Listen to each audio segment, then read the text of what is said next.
Ça y est, c'est parti. Bienvenue sur Oui, je sais, je parle trop. On est lundi, on démarre la semaine ensemble. Je suis très heureux de vous retrouver. J'espère que vous allez bien, que votre semaine a bien commencé. Aujourd'hui, on va parler d'un livre qui s'appelle The Shallows. Mais avant tout, abonnez-vous, likez cette vidéo. Vous allez voir, ça nous aide et on en fera encore plus. Donc, je vous rappelle en fait le principe pour ceux qui sont nouveaux. Donc, c'est une nouvelle vidéo tous les lundis. On va parler d'un livre.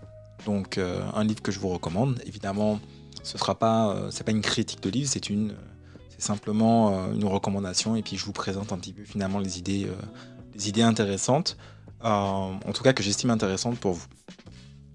Ah bon, on va commencer tout de suite. Donc le livre en question, c'est The Shallows de Nicolas Carr. Et en filigrane, ce qu'on va se demander, c'est comment la technologie a impacté notre façon de penser, comment elle a changé, elle a transformé notre façon de penser.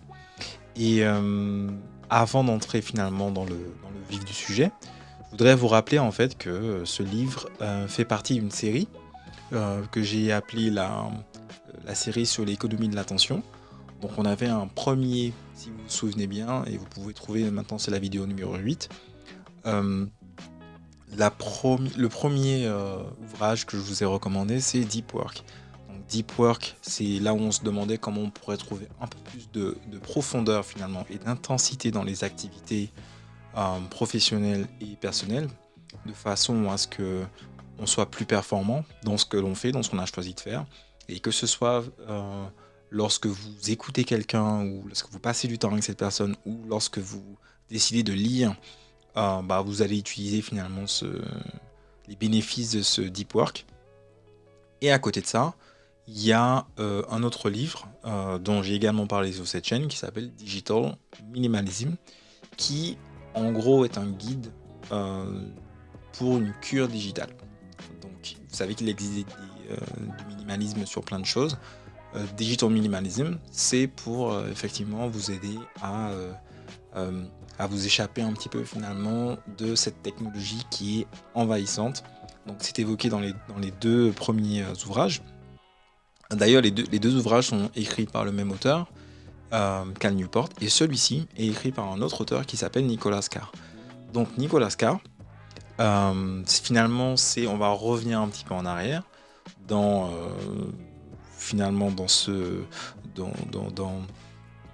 ce que présente The Shallows, et parce que c'est plutôt en opposition à Deep Work. Donc vous avez Deep Work, la profondeur, The Shallows, on va dire ce qui est futile. Mais d'abord, on va parler un petit peu de Nicolas Carr. Et Nicolas Carr, je viens de me rendre compte que ça fait Lascar. Donc Nicolas Carr, c'est un professeur de sociologie au Williams College, dans le Massachusetts, et qui a travaillé pour la revue Harvard Business Review, qui est pas mal du tout, que je vous recommande, qui fait beaucoup d'articles très professionnels, très poussés et bien écrits. Donc voilà. Il a écrit d'autres ouvrages. Donc il y en avait plus que ça, mais j'en ai retenu ça, et ceux qui sont juste là à l'écran, donc The Big Switch. Donc celui-là, il va se consacrer un petit peu finalement à l'évolution de la technologie depuis Edison jusqu'à Google. On va se pencher aussi sur un autre sujet qui s'appelle The Glass Cage, qui parle de cette tendance à vouloir tout automatiser et comment finalement on se retrouve prisonnier finalement de ces processus. Et l'autre qui s'appelle Utopia is Creepy, dont je vous avoue je ne sais pas de quoi exactement ça parle, mais je pense que ça va être certainement quelque chose qu'on abordera sur cette chaîne. Voilà. Donc ce que je voulais vous dire en fait sur The Shallows, la raison pour laquelle c'est quelque chose finalement dont je voulais vous parler, c'est que là pour le coup on va rentrer un petit peu finalement dans l'art de l'économie de l'industrie de l'attention. Et vous savez, dans l'industrie de l'attention, c'est les GAFA, les GAFAM maintenant, c'est comme ça qu'on les appelle. Et vous savez que le but du jeu, c'est de capter le maximum d'attention, de temps, de cerveau disponible, donc de votre cerveau. savez que quand un produit est gratuit, bah, c'est vous le produit. C'est bien connu. Et ce livre, finalement, il en parle. Il en parle et il rentre finalement dedans. Il vous explique comment l'évolution de la technologie, surtout au cours des dernières années, a transformé notre façon de vivre, d'interagir et de penser également. Voilà. Et vous verrez que ça a aussi des transformations de l'ordre du physique. Euh, alors souvent, et j'ai déjà entendu, d'ailleurs j'ai eu une conversation comme ça, je pense qu'il y a quelques mois avec un ami, il se reconnaîtra certainement, où vous savez, on parle un peu finalement des outils. Donc l'outil technologique c'est un outil, et on se demande euh, est-ce que c'est l'outil qui est dangereux, ou est-ce que c'est la façon dont on l'utilise? Voilà, éternel débat. Eh bien, on va dire que on va mettre finalement une espèce de point final à ce débat, puisque il faut reconnaître un outil, si on prend l'exemple du charpentier. Le charpentier, il a un marteau, et lorsqu'il utilise son marteau, le marteau, c'est un prolongement de son corps. Donc, en tout cas, pour le cerveau l'interprète comme tel. Donc le cerveau pense que le marteau, c'est un prolongement du corps, et aussi, il ajuste tout, tout un certain nombre de choses, comme par exemple notre posture ou la façon dont on manie le marteau. Ça fait partie finalement d'un prolongement de notre corps. Donc, vous voyez que ce n'est pas si simple que ça, et que la technologie, évidemment, tout le monde en bénéficie, mais elle a aussi des conséquences et des impacts qu'on n'a pas très bien mesurés. En tout cas, on n'a pas le temps effectivement d'évaluer ce genre de choses, et c'est souvent après coup. Donc c'est ce que le livre finalement fait. C'est un livre qui date de 2010, qui est assez intéressant. Je vais vous le remettre en fait juste ici. Voilà, de Shallows. Donc il date de 2010, et il a connu une réédition en 2020, ce qui est très intéressant, puisque entre 2010 et 2020, il s'est passé énormément de choses, dont l'émergence de sociétés comme Netflix, ou Instagram, qui, on le sait, font ultra partie de notre quotidien. Et là, je ne mentionne même pas l'outil, en tout cas la plateforme, l'iPhone, qui peut effectivement qui peut véhiculer tout ça.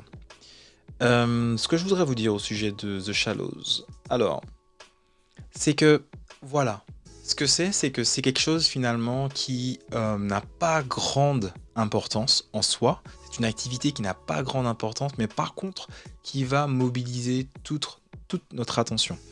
Donc, cette activité va garder notre attention très occupée, et il n'aura pas énormément de valeur. C'est pour ça en fait que je le mets en opposition avec Deep Work, puisque Deep Work c'est finalement comment donner un peu plus de profondeur à une conversation, ou de donner un peu plus de relief, si je puis dire, à quelque chose sur lequel on est en train de travailler, d'agir, de réfléchir. Alors que quelque chose de futile, comme par exemple des messages intempestifs, des emails, des choses comme ça, des notifications, si on regarde bien, on en est inondé, mais il y a pas vraiment grand-chose qu'on puisse en faire. Alors, on va enchaîner. Rapidement, je voudrais vous parler finalement de euh, l'une des deux choses, finalement des deux idées que j'ai retenues pour ce livre. C'est donc la première, c'est que l'Internet est devenu notre mémoire externe. Voilà. Donc je vous ai dit que finalement, on a un petit peu transformé notre façon d'être. Aujourd'hui, la façon dont on utilise Internet, bon, vous savez, c'est incontournable. Ça, je vous apprends rien. Mais sauf qu'aujourd'hui, on l'utilise pour stocker des informations. Avant, on stockait des informations en les écrivant, ou en essayant de retenir directement. Aujourd'hui, on ne s'embête plus, puisqu'on se dit on va finalement se libérer le cerveau, et on va déléguer ou externaliser notre mémoire grâce à la technologie. Donc disque dur, à tout ce qu'on met dans le cloud. Voilà. Donc on se repose là-dessus. Mais le revers de la médaille, c'est que l'être humain, la façon dont on mémorise les choses est complètement différente de la façon dont un ordinateur va mémoriser une information. Une information mémorisée par un ordinateur, c'est simplement voilà, un certain nombre d'octets qui va être transféré. Et voilà, ce sera ça. Et vous pourrez le consulter effectivement dans 5 ans, cette information-là sera identique. Sauf que la façon dont nous mémorisons les choses, c'est-à-dire que nous utilisons nos sens pour les mémoriser, et surtout c'est un processus qui se fait à plusieurs reprises. C'est-à-dire qu'on mémorise à plusieurs reprises le même souvenir, et que quand on fait appel, par exemple, imaginons que vous vous rappelez de quelque chose, vous allez récupérer finalement ce souvenir et vous allez le refaçonner. C'est pour ça qu'on dit que la mémoire est dynamique. Et il y a récemment, je vous en ai parlé dans un livre, enfin, je vous ai parlé d'un livre qui s'appelle Pourquoi nous dormons, qui s'appelle, enfin, c'est Why We Sleep. Et si vous l'avez bien suivi, vous savez que lorsque vous dormez, et si vous dormez bien, selon la qualité de votre sommeil, il y a des processus qui se produisent pendant que vous dormez. Et parmi ces processus, il y a aussi le processus de la mémorisation. Donc la mémorisation, c'est quelque chose finalement de cyclique. Alors, c'est pas juste un processus, c'est aussi quelque chose qui a une fonction. Donc, première chose, j'ai appris dans ce livre que la mémorisation, c'est quelque chose d'illimité. Donc, contrairement à ce qu'on croit, on peut pas être saturé, ou alors, vraiment, apparemment, ça n'a pas encore été enregistré. Mais le cerveau a une certaine flexibilité qui lui permet de trouver la place nécessaire pour mémoriser ce qu'on a à mémoriser. Voilà. Ensuite, si on dort bien, c'est lui qui va se charger de faire le tri, non seulement de le placer correctement, mais aussi de se débarrasser de ce dont il n'a pas besoin. Donc, plutôt pratique, et un ordinateur ne fait pas ça, par exemple. Autre chose, alors l'idée évidemment c'est pas de vous mettre en opposition avec ce que peut faire un ordinateur, puisque évidemment on ne peut pas s'en passer dans le monde dans lequel on est aujourd'hui, mais ce dont on peut juste se rendre compte, c'est que à force de déléguer, à force d'externaliser ces fonctions-là, qui sont des fonctions que notre cerveau a appris à utiliser, on passe à côté de certaines choses. C'est là qu'on devient adepte finalement de l'oubli, et ça devient très difficile finalement de se rappeler de choses. Il y a beaucoup d'expériences qui ont été menées avec des étudiants qui permettent de voir que si on divise les étudiants en plusieurs groupes, et certains on leur dit qu'il y a des informations qui seront sauvegardées dans un ordinateur, et à d'autres on leur dit que quoi qu'il arrive, ces informations seront détruites. Même si le message est produit à ces deux groupes au même moment, vous verrez les résultats seront meilleurs dans le groupe qui a conscience que l'information va disparaître. Voilà. Donc il y a un bénéfice pour la mémorisation, c'est que lorsque vous mémorisez, vous êtes capable de mieux apprendre et d'apprendre plus vite de nouvelles compétences. Parce que la mémorisation facilite finalement ça. Et si vous vous entraînez finalement à mémoriser, vous allez aussi effectivement en avoir les bénéfices. Sauf que aujourd'hui, on mémorise de moins en moins. Et il y a énormément d'exemples dans le livre qui parlent finalement de ce processus de la mémorisation. Et voilà. Rapidement, je voudrais vous parler la deuxième raison pour laquelle je trouve que c'est une lecture finalement très intéressante. C'est que votre smartphone, d'accord, alors je sais pas quelle est la marque que vous utilisez, mais votre smartphone, eh ben, il est plus fort que vous. Pourquoi je dis ça? Pourquoi je dis qu'il est plus fort que vous? Alors déjà, on va prendre un exemple avec l'iPhone des iPhones. Hein, pardon, l'iPhone des iPhones. Le smartphone des smartphones, c'est un lapsus révélateur. Donc l'iPhone, créé par Steve Jobs et Apple. Quand ce livre a été publié, l'iPhone venait tout juste de sortir. Donc, je pense que très vite l'auteur s'est rendu compte que toutes les choses qu'il a décrites par rapport à la technologie ont finalement pris tout sens avec l'émergence de l'iPhone.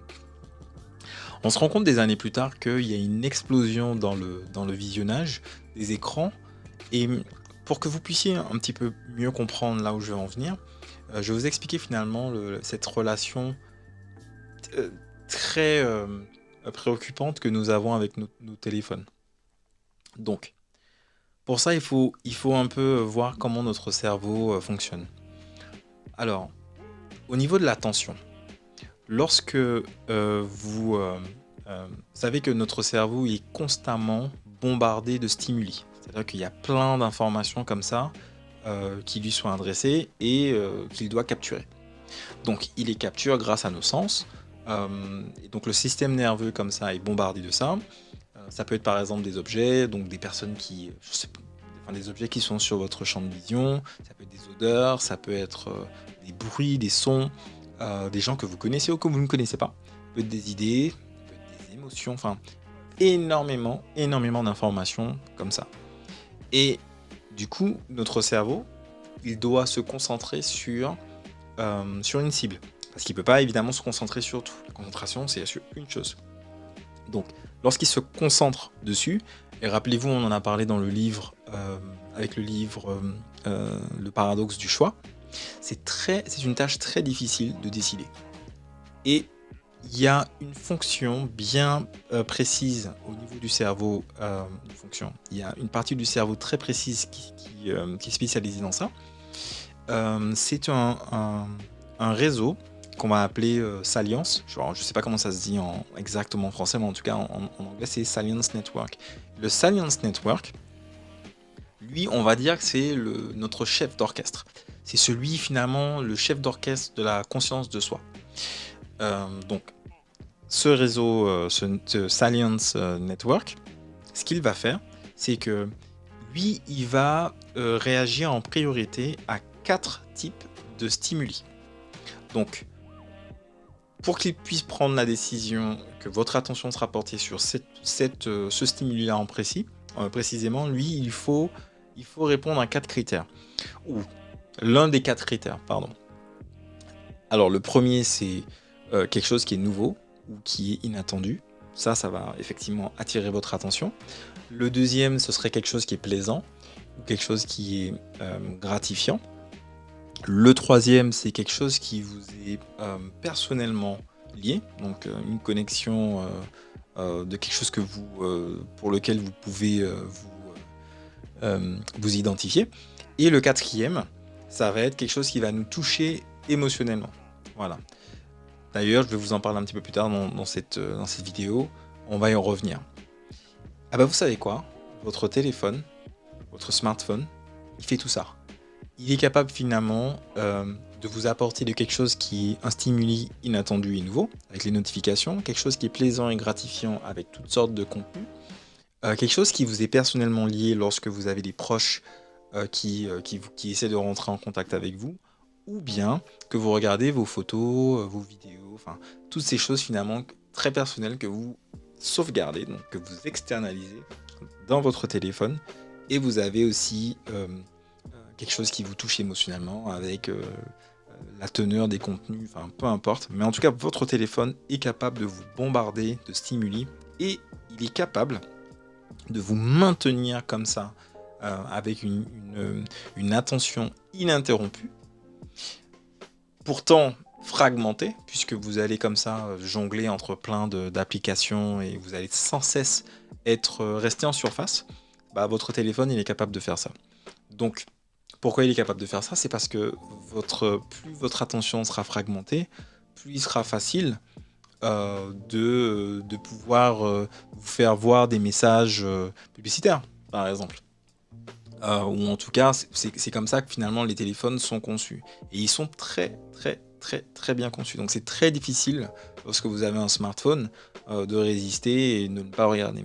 Mais par contre, je vous invite, il y a des solutions pour ça, je vous invite à à lire le livre ou à revoir la vidéo sur le digital minimalism, où il y a des solutions pour vous aider à vous en sortir. Voilà. Donc ce qu'on pourrait dire finalement de notre smartphone, c'est que ce sont des super stimulus et que ce sont des dealers qui vous donnent comme ça à chaque fois des motifs d'attention. Voilà, qui captivent votre attention et ils sont très très forts pour ça. Alors les amis, je vais vous donner mon avis en fait finalement là-dessus. C'est que c'est un livre très intéressant ce qui va nous apprendre, enfin en tout cas ce qui m'a appris, c'est que nous changeons. Nous changeons et nous changeons pas seulement à cause de notre environnement, nous changeons aussi à cause de nos créations. Donc la technologie en fait partie. Et il faut savoir que la technologie nous a déjà changé dans le passé et elle continuera à nous changer. Ce qu'il faut, je pense, c'est en être conscient, mais je vous donne un exemple. Le cerveau a changé déjà avec l'invention de l'imprimerie, avec Gutenberg. Et aussi les livres,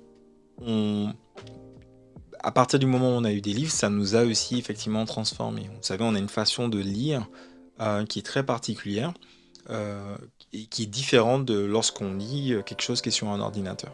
Voilà. Le livre, il en parle. Il y a aussi, on a changé aussi avec la révolution industrielle. Vous savez, avec les techniques de management de Taylor, par exemple, avec le Taylorisme, pour ceux qui connaissent, qui a amené quand même un certain nombre de changements. Et le changement principal, c'est surtout le fait que votre vie était désormais connectée avec la notion de temps et donc de productivité. Voilà, donc c'est des choses qui ont eu un impact sur notre santé, des choses qui ont eu un impact sur notre façon d'évoluer. Et on arrive finalement à un carrefour. Il y a certains scientifiques tels que Joseph Weizenbaum qui parlent d'érosion de notre humanité. Puisque vous savez que dans une société finalement avec énormément de distractions, on a moins le temps de rentrer en profondeur dans la plupart des sujets que l'on aborde. Et c'est très difficile parce que finalement,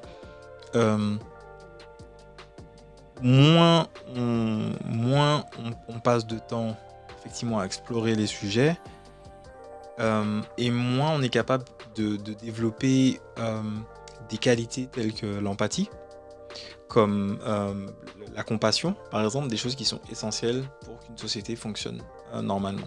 Voilà. Donc ce livre, moi je vous recommande. Je pense que c'est le livre qui illustre un petit peu ce que j'essaie de faire avec ce format. C'est de vous donner finalement envie de laisser un petit peu vos ordis et la technologie, même si ce format utilise la technologie. Mais c'est une façon pour moi de vous inviter à nouveau à reprendre la main sur ce genre de choses. C'est pas perdu. La distraction peut se combattre. Il y a des méthodes pour ça.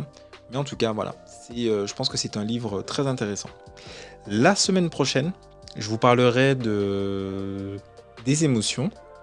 Donc, l'intelligence émotionnelle. Très intéressant. On va se demander si c'est une force ou si c'est une faiblesse, ou qu'est-ce que c'est, si ce n'est ni l'un ni l'autre.